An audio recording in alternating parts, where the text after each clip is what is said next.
is we can mark up 4 on 4 because with the proper angle of our first forechecker, we eliminate that pass coming back. So it's very important we understand our angles, we understand our stick control, how we're going to steer and direct on that first pass. And it's also not only behind the goal line, but anywhere here through on a DD regroup. As we move further into this discussion, I'm going to develop and explain a lot of variations that we use on a basic 1-2-2 forecheck. This gets used through the National Hockey League because you have the skill and advanced technology of a lot of film work. What you're doing is you're deciding who you're going to maintain, who you're going to cover, who you're going to eliminate the puck from, and we're going to go over that right now in the variations of a basic 1-2-2 forecheck, which what you're doing is you're cutting rinks in half with your approach angle and also sticks on the ice. Very important for that 5-man unit. Sticks are on the ice because not only with their skating approach angle and their speed of confrontation, you have your stick and it's an active stick to help steer, disguise, and take away passing lanes. What we're going to do now is how we're going to expose the mid-lane corridor, or we're going to entice the pass up to a very dangerous area for an opponent breaking the puck out, right in the slot or the high slot area. The same forecheck, we want to make certain, again, F1 comes in on an inside-out approach, and we'll use the same D. What we're going to do is shut down, and we're going to move our second layer from the top of the circles closer. Just for presence alone, we'll eliminate that strong side wing pass. The key on this is that our F3 now is not in charge of, and his read is not the center on the swing. Here's where we have this area exposed.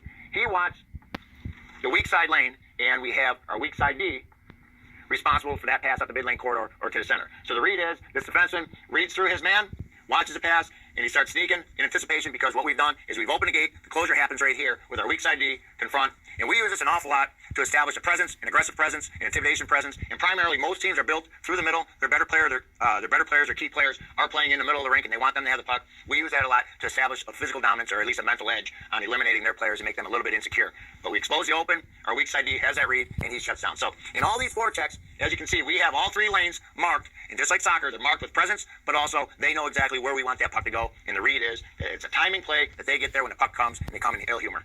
On this neutral zone forecheck, we're going to watch our first forechecker on the forecheck, but also we're going to have communication that we have all 3 lanes marked on their breakout. You all set? Move up.